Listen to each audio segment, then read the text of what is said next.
మత్తయి సువార్త 24వ అధ్యాయము చూడండి, జాగ్రత్త చూడండి. మత్తయి సువార్త 24వ అధ్యాయము 32, 33 జాగ్రత్తగా ఉందామండి, చాలా జాగ్రత్తగా ఉందాం. అమ్మ కొద్ది ముందుకు వచ్చిరా నువ్వు. అవునా, కనబట్లేదు అనక. మత్తయి సువార్త 24వ అధ్యాయము వచ్చిన 33, 32, 33 చూడండి. ఏంటి జాగ్రత్తగా ఉందామే, జాగ్రత్త వినాలి. ఎందుకంటే ఇప్పుడు ముందు సుమారు ఒక 18-20 నిమిషాలు చెప్పింది భౌతికంగా మీకు కొన్ని విషయాలు మీరు తెలుసుకుంటారు, అర్థమవుతుంది అనే విషయంతో నేను చెప్పడం జరిగింది. ఇప్పుడు నేను మీకు 2 ఋతువులు 2 కాలాలు మీకు బైబిల్లో నుండి మీకు చూపిస్తానని మాట ఇచ్చాను కనుక మీరు జాగ్రత్త చదవండి బైబిల్. అంజూరపు చెట్టును చూచి, యేసుప్రభు వారు చూచి ఒక ఉపమానము, అక్కడున్న ప్రజలకి ఒక ఉపమానములోని ఒక ఉపదేశాన్ని యేసుక్రీస్తు వారు నేర్చుకొనండి అంటున్నాడు. యేసుక్రీస్తు వారు బైబిల్ అండి, మళ్ళా బాగా వినండి. అంజూరపు చెట్టును గూర్చిన ఒక ఉపమానములోని ఏముంది అంటే ఉపదేశము ఉంది. ఆ ఉపదేశాన్ని ప్రజలారా నేను మీకు నేర్పిస్తున్నాను. I'm the teacher, I'm the preacher, కనుక మీరు నేర్చుకొనండి అని యేసుక్రీస్తు వారు అక్కడున్న ప్రజలతోనూ 12 మంది శిష్యులతోనూ మన ప్రభు అయిన యేసుక్రీస్తు వారు వారితో చెప్పుతున్న సందర్భం. వినండి, అంజూరపు కొమ్మ, మర్చిపోకండి, అంజూరపు కొమ్మ లేతదై మర్చిపోకండి విషయం, చిగురించినప్పుడు ఏ కాలం? వసంతకాలము ఇంకా సమీపముగా దగ్గరగా ఉన్నదని మీకు తెలియను అన్నాడు. ఒక్క నిమిషం, మీకు అర్థమవుతుంది. ఇప్పుడు ఎప్పుడైతే విశ్వ ప్రపంచంలో ఉన్న ప్రతి వృక్షములో ఉన్న కొమ్మలు ఎప్పుడైతే చిగురించడం ప్రారంభిస్తాయో యేసుప్రభు చెప్పేశాడు విశ్వ ప్రపంచానికి, ఏ వృక్షమైతే ఆ వృక్షానికున్న కొమ్మలు ఆ వృక్షము ఎప్పుడైతే లేతగుండి ఎప్పుడు చిగురిస్తాదో వసంతకాలము దగ్గరగా ఉన్నది అంటే అర్థమేంటి? చైత్రము వైశాఖం అనే నెలలో, వినండి, చైత్రము వైశాఖం అనే నెలలో ప్రారంభమైపోయింది. ఈ ప్రారంభమైన నెలలో వసంతకాలము దగ్గరగా ఉన్నది. బహుశా ఎల్లుండి అవ్వచ్చు, లేదా అవతల్లాడు అవ్వచ్చు, చెప్పలేము. ప్రభు అన్నాడు లేదా? అది అయిపోయింది అనుకున్నాను, అవలేదండి. Continue please. ఆ ప్రకారమే, ఆగండి, ఏ ప్రకారము? మళ్ళీ ఏ ప్రకారము? అంజూరపు చెట్టు ఎప్పుడైతే నేతగా ఉండి దాని కొమ్మలు చిగురించడం ప్రారంభిస్తాయో, ఎప్పుడైతే ఒక వృక్షపు కొమ్మలు చిగురించడం ప్రారంభిస్తున్నాయో అది దేనికి గుర్తు అంటున్నాడు తెలుసు యేసుక్రీస్తు వారు? వసంతకాలానికి, అంటే ఒక కాలానికి, అవి ఒక కాలం సమీపముగా ఉంది, దానికి సూచన లేదా దానికి గుర్తు అంటున్నాడు యేసుక్రీస్తు వారు. మీకు అర్థమైపోయిందా? ఇప్పుడు ఒక వృక్షము నేతదై చిగురిస్తున్నప్పుడు ఒక కాలానికి అది సూచన అని ప్రభు చెప్పాడు. ఇప్పుడు మనందరికీ ఒక పాఠం కూడా యేసయ్య చెప్తున్నాడు. ఏంటి ఆ పాఠం? చూడండి. ఆ ప్రకారమే మీరు నేను చెప్పిన ఈ సంగతులన్నీ జరుగుట చూచినప్పుడు ఆయన, బాగుందామండి, ఆయన సమీపమునే ద్వారము దగ్గర ఉన్నాడని మీరు తెలుసుకోండి. ఇంతకీ ఆయన ఎవరు? ద్వారం దగ్గర, సమీపముగా ద్వారం దగ్గర ఉండడం ఏంటి? ఈయన ఏం చెప్తున్నాడు యేసుక్రీస్తు వారు? ఒక వృక్షాన్ని చూపించాడు, ఒక కాలం గురించి ఒక అద్భుతమైన మాటలు ప్రకటిస్తున్నాడు. దాని వెనకతల భవిష్యత్తుని యేసుక్రీస్తు వారు వారికి వర్తమానాన్ని ఇస్తున్నాడు. ఏంటి వర్తమానం? ఏంటి? ఆ వర్తమానంలో ఉన్న వాస్తవం ఏంటి? ఆ వర్తమానంలో ఉన్న వార్త ఏంటి అంటే అక్కడ ఒక బంగారపు మాట ప్రభు నోటంటే వచ్చింది చూడండి. మళ్ళీ జాగ్రత్త చదవండి స్పష్టంగా. ఆ ప్రకారమే మీరు నేను చెప్పిన ఈ భౌతిక సంబంధమైన ఈ వసంత కాలమును గురించి, ఈ ఋతువుల గురించి, ఈ వృక్షం అంజూరపు చెట్టు నేతదై చిగురిస్తున్న విషయాలన్నీ జరుగుట మనందరం చూస్తున్నాం కదా. చూచినప్పుడు మీకేమి గుర్తు రావాలి? ఈ కాలము వినండి, ఈ వసంత కాలము చెప్పండి, అవునా? ఈ వసంత ఋతువు ప్రపంచానికి ఏ పాఠం నేర్పిస్తుందంటే ప్రభు చెప్పేశాడు. ఏమో నేర్పిస్తుంది తెలిసి ఈ కాలం ఆయన సమీపముననే అంటే దగ్గరగానే, ద్వారము దగ్గర, ఆ ద్వారం దగ్గరనే ఉన్నాడని తెలుసుకునండి. అంటే ఒక కాలం వినండి, ఒక కాలం క్రైస్తవులకు ఏ పాఠం నేర్పిస్తుంది అని ఆలోచిస్తే ప్రియులారా, ప్రభువు నాటంటే ఒక మాట వచ్చింది. ఏంటంటే అంటే ఆయన అన్నాడు. ఇంతకీ ఆయన అంటే ఎవరు తెలుసా?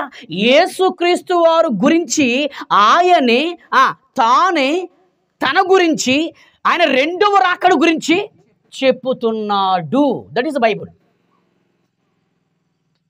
మరి ఇప్పుడు రెండవ రాకడ గురించి చెప్తున్నాడంటే ఇప్పుడు కాలాలు, ఋతువులు ఈ మారుట చేత దినాలు, రోజులు, క్షణాలు, గంటలు, గడియలు మారుతున్నాయి, వారాలు మారుతున్నాయి, సంవత్సరాలు మారుతున్నాయి. మరి దినాలు మారుతున్న కొద్దీ యేసుక్రీస్తు రెండవ రాకడ సమీపముగా ఉన్నాడు అని వసంతకాలము మనకు నేర్పిస్తున్న మొదటి పాఠం. ఆ వసంతకాలంలోనే ప్రజలందరూ కూడా ఏం చేసుకున్నారు ఈరోజు అంటే ఉగాది చేసుకున్నారు. అయితే ఆ ఉగాది మనకు నేర్పిన ఒక ఉన్నతమైన ఒక లెసన్, ఒక పాఠం ఏంటండి అంటే, మీరు ఉగాది చేసుకున్న ప్రజలారా, మీరు ఉగాది చేసుకోవడం మంచిదే, సంతోషించండి, సంబరం చేసుకోండి, అవునా, ఉత్సవం చేసుకోండి, ఉల్లాసంగా ఉండండి, ఆనందంగా ఉండండి, దేవునికి మహిమ కలుగుగాక, చాలా సంతోషం. కానీ మీరు చేసుకుంటున్న ఈ వసంత కాలంలో మీరు ఆచరిస్తున్న ఈ ఉగాది పండుగ దేన్ని సూచిస్తుంది అంటే క్రీస్తు రెండవ రాకడ వస్తాడు అని. వసంతకాలం ప్రపంచానికి, ప్రపంచ క్రైస్తవులకు మొదటి పాఠము నేర్పించింది. మీకు అర్థమైంది? అర్థమైందా? అర్థమైంది. మరి మీరు వెళ్ళి ఏం చేయాలి? ఇప్పుడు ఏం చేయాలి? ఇప్పుడు మీరు వెళ్ళి ఇతరులకు చెప్పాలి. మమ్మీ ఇదిగో మా డాడీ నేర్పించాడు, మా స్పిరిచువల్ డాడీ, మా పరమ తండ్రిని దేవుడు మా అన్నయ్య ద్వారా, మా సేవకుల ద్వారా మాకు నేర్పించిన పాఠం ఇది. ఏ తెలుగు క్యాలెండర్లో చైత్రం, వైశాఖం, అవునా, జ్యేష్ఠం, ఆషాఢం రకరకాలుగా నెలలు చదువుకొని, అవునా, ఏదేదో చేస్తుంటాం మనం. కానీ ఆ క్యాలెండర్ మీద ఒక నెల ఉంది అంటే, ఒక నెల రాయబడిందంటే, ఒక దినం రాయబడిందంటే, ఒక తారీఖు రాయబడిందంటే దీని వెనక ఎవరి హస్తం ఉందయ్యా, ఎవరి కృప ఉందయ్యా అంటే పరలోకమందున్న పరమ తండ్రి అయిన దేవుని కృప ఉంది. ఆయన వాక్యం చేత ఈ అందమైన, సువిశాలమైన, సస్యశ్యామలమైన ఈ ప్రతి మనిషికి ఉపయోగపడే, ప్రతి మనిషికి దీవెనకరంగా ఉండే ఈ ప్రకృతి మనకు ఎన్నో పాఠాలు నేర్పుతుంటే, అందులో మనకు నేర్పిన ఈ ఋతువు లేదా ఈ కాలం, ఈ వసంత కాలం ఏం నేర్పిందంటే క్రీస్తు మొదటి శతాబ్ద కాలంలో చనిపోయి వెళ్ళిపోయాడే, ఆయనే మరలి రెండవ రాకడ, ఆయన రెండవ రాకడ దగ్గరగా, సమీపముగా అంటే దగ్గరగా ఉన్నాడు, జాగ్రత్త అంటుంది ఈ వసంతకాలం. అబ్బా చెట్లు ఎంత బాగున్నాయి బ్రదర్, అబ్బా చిన్న చెట్టు చూడండి, ఆ జీడి చెట్టు చూడండి, మామిడి చెట్టు చూడండి, అబ్బా చాలా అందంగా, చాలా నీట్గా, చాలా బ్యూటీగా ఉన్నా అనుకుంటున్నాం మనంతే. అక్కడితో ఆగిపోతుందా అంటే అక్కడితో ఆగిపోతున్నాం మనం. అంటే అక్కడితోనే మన ఆలోచన నానంతేనా, అక్కడితోనే మన ఆలోచన విధానం ఆగిపోతుంది. అలా కొద్ది కాస్త ముందుకు వెళ్తే, అయ్యో ప్రతి సంవత్సరం ఈ మార్చు, ఏప్రిల్ నెల వచ్చేసరికి వసంతకాలం ప్రారంభమైపోతుంది. వసంతకాలం వెళ్ళిపోయిన మరుక్షణమే గ్రీష్మకాలం వస్తుంది. ఈ గ్రీష్మకాలం వెళ్ళిపోయిన తర్వాత వెంటనే వర్ష ఋతువు ప్రారంభమవుతుంది. ఈ వర్ష ఋతువు వెళ్ళిపోయిన వెంటనే ఏమమ్మా అక్కడ డోల తీసిండి.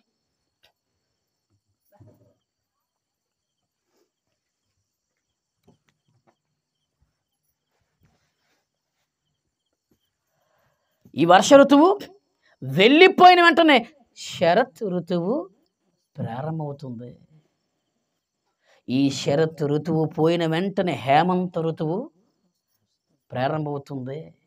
ఈ హేమంత ఋతువు అయిపోయిన వెంటనే వెళ్ళిపోయిన తర్వాత శిశిర ఋతువు అవుతుంది. ఏంటండి ఒక్కొక్క కాలం ఒక్కొక్క ఋతువు వెంటనే ఇంకొక ఋతువు, ఒక్కొక్క కాలం వెంట ఇంకొక కాలం. అంటే ప్రకృతికి తెలిసిపోయింది దేవుని మనస్సు. కానీ ప్రకృతి సంబంధమైన మనిషికి నేటికి కూడా తెలియలేదు, అర్థము అవలేదు ఈ రోజున్న దేవుని పిల్లలకు. అదే చాలా డిఫరెంట్ ప్రజలకి, ప్రకృతికి ప్రజలకి అదే చాలా తేడా. అయితే ఇప్పుడు చదవబడిన వాక్యం ఒక పాఠం ఏం నేర్పిస్తుందండి? ఈ వసంతకాలం ఏం నేర్పిస్తుంది మనకి? ఈ ఉగాది, ఈ వసంతకాలంలో చేసుకున్న ఉగాది పండుగ ఏ వార్త చెప్తుంది మనకి అంటే క్రీస్తు రెండవ రాకడ సిద్ధముగా ఉన్నాడు. Be careful.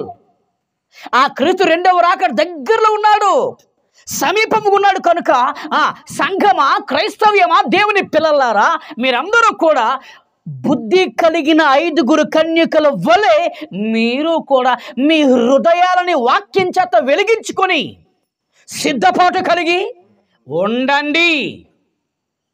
పెండ్లి కుమారుడు రాక కొరకు బుద్ధి గల 5 కన్యకులు ఎలాగైతే ఆయన ఎదుర్కోవడానికి, ఆయన కలుసుకోవడానికి, పెండ్లి విందుకి వెళ్ళిపోవడానికి రెడీ అవుతున్నారో, ఈరోజు మనము కూడా మన పెండ్లి విందుకి, మన పరలోక రాజ్యానికి వెళ్ళడానికి మనము కూడా సిద్ధముగా ఉండాలి. ఎందుకంటే ఆయన రాకడ దగ్గరగా ఉందయ్యా. ఈ అందమైన సువిశాలమైన ప్రకృతి అందాలు మనకు నేర్పిస్తున్న పాఠాలు క్లియర్. ఒకటి. రెండవ చూద్దాం ప్రియుల. చూడండి ఇర్మీయా గ్రంథము 8వ అధ్యాయం వచ్చిన 22వ కాలం వస్తుంది చూడండి. 2వ ఋతువు వస్తుంది చూడండి. ఏ కాలం? బాగా విందాం. 2వ ఋతువు, 2వ కాలం చూడండి. కోతకాలం. అందరు తెలుసు కదా కాలం. మాట్లాడితే బాగుంటుంది. అమ్మ ఇట్లా మాధురి, నాకు కనమట్లేదు. ఏంటి బైబిల్ ఏముందండి? కోతకాలం. ఏంటి ఇప్పుడు సుమారు మన భారతదేశంలో కోతకాలము అంటే మాకు అర్థం తెలియదయ్యా, మాకు ఇప్పటికీ అర్థం అవ్వదు అనేవారు ఎవరు లేరు. కోతకాలం అంటే అర్థం ఏంటి? వరిసేని కొడవళ్ళ పట్టుకొని పంట కోసే పనినే బైబిల్లో ఇర్మీయా ప్రవక్త గారు ఆనాడు భక్తులకు చెప్తున్న మాటలు ఇవి. ఈరోజు మనకు ఎలాగైతే దేవుడు నా ద్వారా మీకు చెప్తున్నాడో, ఆ రోజు ఇశ్రాయేలీలకి, యూదులకు చెప్తున్న మాటలు ఇవన్నీ. కోతకాలము ఆగండి, ఇప్పుడు అయిపోయింది అది కోతకాలం. పంట ఇంకా కోయలేదు మీరు, మరేమి ఇంకేమి? కోతకాలము గతించిపోయింది అంటే అర్థం ఏంటి? కొడవల పట్టుకొని మీరు మీ పంటని కోసే కాలం అయిపోయింది కదండి. కోసేయడం ఏమంటారు ఇంకా చెప్పాలి. నెక్స్ట్ ఏంటి పని? కాదు, కోత కోయడం, కుప్ప వేయడం, అవునా, మట్టించడం, చక్కగా ఇంటికి తీసుకురావడం, బస్తాల్లో దాచుకోవడం, అవునా, నా ప్రాణమా తినుము త్రాగము సంతోషించము సుఖించము అనడం.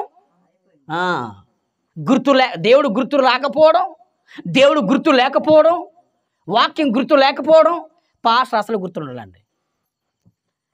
మహానుభావుడు ఆయన గుర్తు లేకపోతే గొట్టంగా ఆఫ్టర్లు ఎంత ఇసుకరైన ఉన్న జీవితం అది. ఆలోచించండి. ఇర్మీయా ప్రవక్త అంటున్నాడు కోతకాలము గతించిపోయింది. అది వచ్చిందా? గ్రీష్మ ఋతువు లేదా గ్రీష్మకాలము జరిగిపోయింది అంటే అప్పుడు చెప్తున్నాడు. క్రీస్తుకు పూర్వకాలంలో అంటే ఈ కాలాల గురించి ఇప్పుడు నేను ఎలాగైతే మీకు చెప్తున్నానో, నాకంటే ముందు ఇర్మియా ప్రవక్త గారు అక్కడున్న ఆ సంఘానికి, ఇశ్రాయేలీల సంఘానికి చెప్తున్నాడు. మీకు అర్థమైన భాష ఏమని? కోతకాలము అయిపోయింది, గ్రీష్మకాలము జరిగిపోయేను. కానీ వినండి, కానీ భక్తాగ్రేసులుగా ఉన్న మనము, దేవుని పిల్లలుగా ఉన్న మనము, పరలోకానికి వారసులుగా ఉన్న మనము, ధర్మశాస్త్రాన్ని పఠిస్తున్న ప్రజలుగా ఉన్న మనము రక్షణ నొందకయ్యే ఉన్నామని చెప్పుదురు. ఎవరు చెప్తున్నారు తెలుసా? ఇర్మియా ప్రవక్త. మరి ఇప్పుడు ఈ గ్రీష్మకాలము ప్రపంచ క్రైస్తవ్యానికి నేర్పుతున్న రెండవ పాఠం ఏంటండి అంటే, కాలాలు వెళ్ళిపోతున్నాయి, ఋతువులు మారిపోతున్నాయి, రోజులు పారిపోతున్నాయి, దినాలు, క్షణాలు, గంటలు, అవునా చెప్పండి, వెళ్ళిపోతున్నాయి చాలా స్పీడ్గా. కాలాలు వెళ్ళిపోతున్నాయి, ఋతువులు మారిపోతున్నాయి, దినాలు మారిపోతున్నాయి, సంవత్సరాలు గడిచిపోతున్నాయి. కానీ మనుష్యులలో మార్పు లేదు. రెండవది, రక్షణ కోల్పోతున్నారు. ఇంత గొప్ప రక్షణ మీరు నిర్లక్ష్యము చేసిన ఎడల పాతాళమునకు వెళ్ళిపోకుండా ఎలాగ తప్పించుకుందురు అని పౌలు చెప్పేశాడండి. ఈరోజు చాలామంది భక్తాగ్రస్తులు అదే ఉన్నారు. ఇప్పుడు మనం ఏమనుకుంటున్నామంటే, అబ్బా కారు మీద తిరుగుతున్నాడండి భక్తుడు, అవునా, బండి మీద తిరుగుతున్నాడు భక్తుడు, ఆ డ్రెస్ ఏంటి, ఆ మెయింటెనెన్స్ ఏంటి, ఆ అందం ఏంటి, ఆ చందం ఏంటి, ఆ ఉద్యోగం ఏంటి, ఆ జ్ఞానం ఏంటి, ఆ నాయకత్వం ఏంటి, అవును మనం అనుకుంటున్నాం. ఎన్నో కోతలు కోస్తున్నాం మనం. కానీ మనకేం అర్థం అవుతుంది తెలుసా? ఈ ప్రకృతి ఏమి నేర్పిస్తుంది తెలుసా? ఎవరు నాయన, వసంతకాలం వెళ్ళిపోతుందిరా, గ్రీష్మ ఋతువు వచ్చింది, ఈ గ్రీష్మకాలం కూడా వెళ్ళిపోతుంది. తర్వాత ఏ కాలం వచ్చింది? వర్షాకాలం, వర్ష ఋతువు వచ్చింది, ఈ వర్ష ఋతువు కూడా వెళ్ళిపోతుంది. తర్వాత ఏ ఋతువు? శరత్ ఋతువు వస్తుంది, అంటే వర్షాలు పడే టైం. అంటే ఋతువులు వెళ్ళిపోతున్నాయి. కానీ మనిషి జీవితంలో, మనిషి వ్యక్తిత్వంలో, మనిషి బ్రతుకులో, మనిషి భక్తిలో మార్పు మాత్రం లేదు. ప్రకృతిలో మార్పు ఉంది. జనవరి మన భాషలో వెళ్ళిపోయింది, ఫిబ్రవరి నెల, అవునా చెప్పండి, వెళ్ళిపోయింది, మార్చి నెల వెళ్ళిపోయింది, ఏప్రిల్ నెల వెళ్ళిపోతూ ఉంటుంది. కానీ మనిషి మనస్సు మాత్రం మారటం లేదు. ఉగాది ప్రపంచ క్రైస్తవ్యానికి నేర్పుతున్న ఉన్నతమైన రెండవ పాఠం ఏంటండి అంటే, ఋతువులు మారిపోతున్నాయి. మళ్ళీ మర్చిపోకండి, ముందుకు వస్తున్నాను. మళ్ళీ కాలాలు మారిపోతున్నాయి, దినాలు మారిపోతున్నాయి, క్షణాలు గడిచిపోతున్నాయి. కానీ మనిషి మనస్సులో మార్పు లేదు. త్రాగినాడు త్రాగుతూనే ఉన్నాడు, జూదమాడినవాడు జూదమాడుతూనే ఉన్నాడు, అవునా, సినిమా చూసిన వాడు సినిమాలు ఇంకా చూస్తూనే ఉన్నాడు, వ్యభిచారం చేసిన వారు ఇంకా వ్యభిచారం కోపంలోనే మునిగిపోయారు, దేవుని దూరం అయిపోయిన వారు ఇంకా దేవునికి దూరం అయిపోతూనే ఆ పనిలోనే, ఆ ప్రయాణంలోనే ఉండిపోతున్నారండి.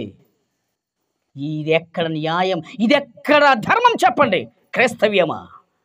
తండ్రి దేవుడు మానవ కంటికి కనబడకపోయినా ఏమండి, తన అదృశ్య లక్షణాలు మనకు కనబడుతున్నాయి. తన అదృశ్య లక్షణాలు, తన అదృశ్య గుణాలు మనకు కనబడుతున్నాయండి. జనవరి నెల వచ్చి వెళ్ళిపోయిందంటే అర్థమేంటి తెలుసా? ఆ 30 రోజులు మనం ఎంత చక్కగా ఉన్నామండి, హ్యాపీ. ఒక నెల ఆయన మనసును తెలియజేస్తుంది, మర్చిపోతున్నాం మనం. ఒక కాలం తండ్రి మనస్సును మనకి తెలియజేస్తుంది. ఇది నీ మార్చి ఏప్రిల్ వచ్చిందంటే మామిడికాయలు తెంపుకుంటున్నాం, జీడిపళ్ళు తెంపుకుంటున్నాం, తోటలోకి వెళ్ళిపోవాలమ్మా, తోటలోకి వెళ్ళిపోవాలి సార్, తోటలోకి వెళ్ళిపోవాలి అయ్యగారు అంటున్నాము. కానీ అయ్యా, తోట కంటే ముందు మా భక్తి జీవితం చాలా ప్రాముఖ్యం. ముందు మా భక్తిని కాపాడుకొని తోటకి వెళ్ళాలయ్యా, అప్పుడే మా తోట ఇంకా బాగా ఫలిస్తుంది అని క్రైస్తవులు ఏరియా చెప్పండి. మీరు చెప్పండి, ఇప్పుడు మీరు ఆలోచించండి. భౌతిక సంబంధమైన విషయం ఇది. అంత డెప్త్కి వెళ్ళిపోయి మీ వాక్యం చెప్పట్లేదు నేను. ఆలోచించండి. ప్రభు ఏమన్నాడండి? ఈ ఉపమానం అది అంజూరపు చెట్టు ఉపమానం. ఆ ఉపమానం చెబుతూ ఉపదేశం చేశాడు మహానీయుడు. నేను రెండవ రాకడ సమీపముగా ఉన్నాను. నా రాకడను సూచిస్తుంది ఈ కాలాలు. నా రాకడను సూచిస్తుంది. నా రాకడకు ఒక సిగ్నల్ ఇస్తుంది ఈ యొక్క ప్రకృతి. ప్రభు బ్రతుకున్నప్పుడే, ప్రభువు ఇంకా మరణానికి వెళ్ళకముందే, ప్రభు కలువరి శిలువలో చనిపోక మునిపే సమాజానికి నేర్పించిన పాఠాలండి ఇవి. ఆలోచించండి. మనం మాత్రం ఎప్పుడు ఏం తిందామా, చెప్పాను కదా, ఏం త్రాగుదామా, ఏం చేద్దామా, ఎంత డబ్బులు ఖర్చు పెడదామా అని అదే పనులు ఉండిపోయాం మనం ధనవంతుడిలాగా. ఆలోచించండి, ముగిస్తాను. ఆలోచించండి.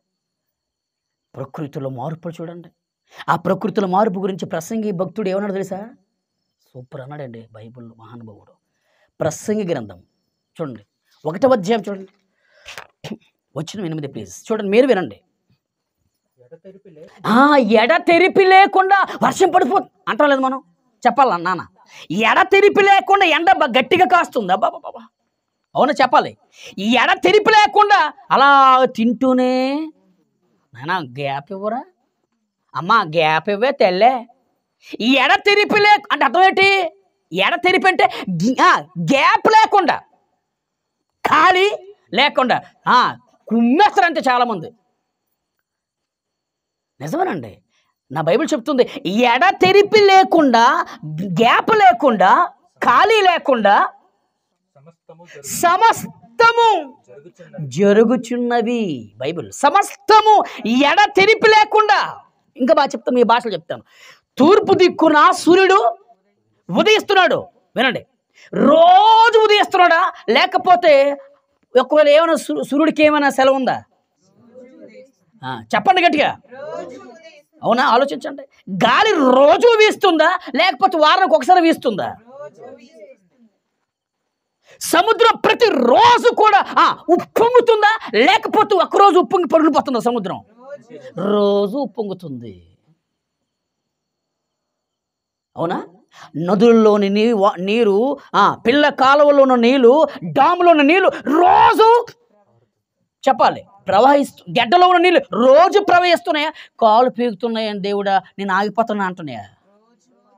అదే అన్నాడు ప్రసంగి భక్తుడు. ఎడతెరిపి లేకుండా ప్రకృతిలో, ఈ ప్రకృతిలో, ఈ విశ్వంలో ఉన్న ప్రతిదీ కూడా సమస్తము జరుగుచున్నది.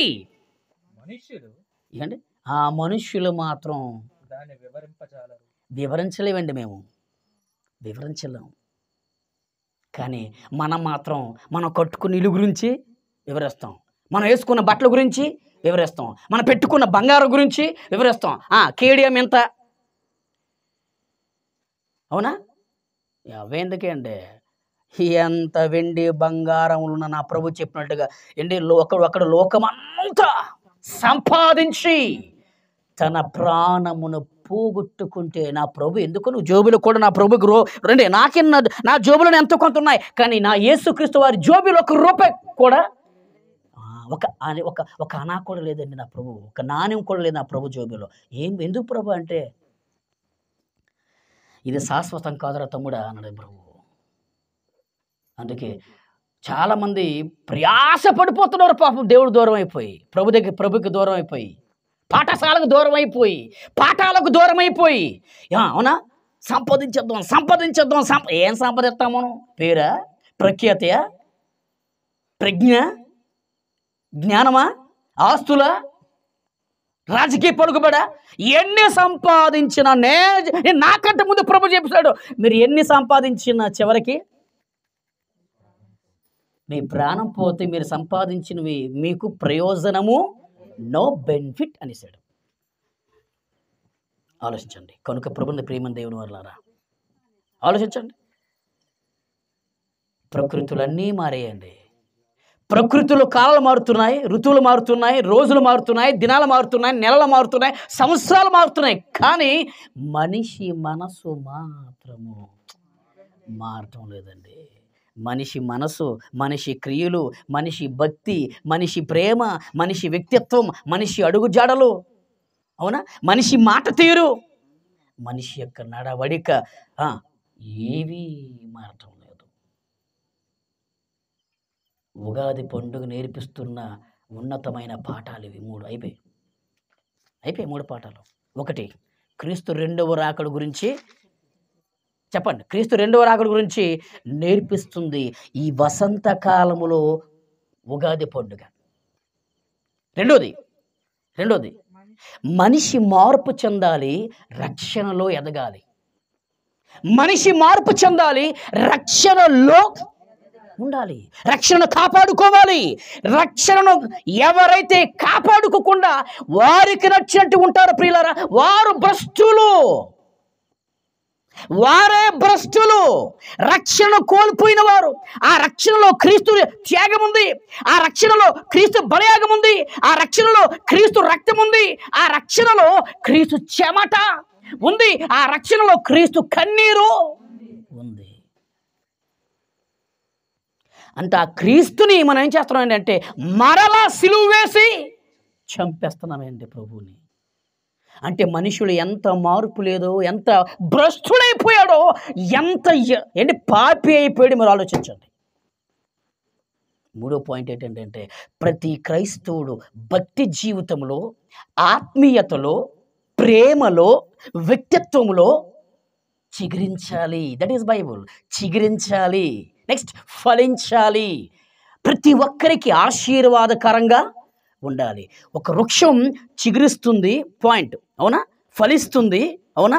ఆ చిగురించిన వృక్షము, ఫలించిన వృక్షము నీకు నాకు ఆ ఆకలిని తీరుస్తుంది, రుచినిస్తుంది, అందాన్ని ఇస్తుంది. చెప్పండి, అవునా? ఒక మామిడి పండు ఉందండి, అవునా?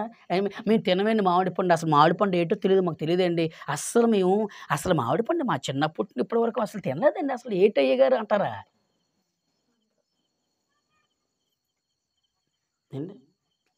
మళ్ళీ మామిడికాయలు మళ్ళీ రకరకాల పేర్లు, మామిడికాయకి మళ్ళీ రకరకాల, ఇవన్నీ ఇంకా వివరిస్తే ఇంకా చాలా టైం పడేస్తుంది. రకరకాల రంగులు, రకరకాల రుచులు, రకరకాల ఆ మామిడికి షేపులు కూడా చూడండి. ముంత మామిడి షేపు వేరు, బగినిపల్లి మామిడికాయ షేపు వేరు, అవునా? కలెక్టర్ కాయ అట, ఎవరు పెట్టారో పేరు నాకు తెలియదు. మరి ఆ మామిడికాయ పేరు కలెక్టర్ అట, ఇంకేం ఎంఆర్ఓ అవునేసింది అంటే చెప్పండి, అవునా? అంతే కదా, కలెక్టర్ కాయ అట, అవునా? ఎంఆర్ఓ కాయ, ప్రిన్సిపాల్ కాయ, మన గ్రామ పంచాయతీ మామిడికాయ అంటే బాగుంది ఇంకా. ఓకే మనకు అనవసరం పని అంటే చెప్తున్నాను. అంటే రకరకాల పేరులు, రకరకాల రంగులు, రకరకాల రూపాలు చూడండి దేవుడు సృష్టించే సృష్టిలో. అంటే ప్రతిది కూడా నా తండ్రి మనస్సును పాటించేస్తుందండి. మనమే పాటించలేని పాపాత్ములు మారిపోతున్నాం మనం. మీరు ఆలోచించండి, ముగిస్తాను. కనుక ఈ ఉగాది, ఈ వసంతకాలములో ప్రజలు, భారతదేశమే కావచ్చు, ఆంధ్రప్రదేశ్ రాష్ట్రమే కావచ్చు, చేసుకుంటున్న ప్రతి ప్రజలు పండుగ చేసుకుంటున్న ఉగాది పండుగ ప్రపంచ క్రైస్తవులకు నేర్పిస్తున్న 3 అద్భుతమైన 3 పాఠాలు. ఈరోజు ఎలా ఉన్నాం మనం? ఈ పాటలు విన్న మనం ఇంకా మారకపోతే ప్రియులారా, దేవుని కోపానికి మనం బలి అయిపోవడం ఖాయం. సెలవు.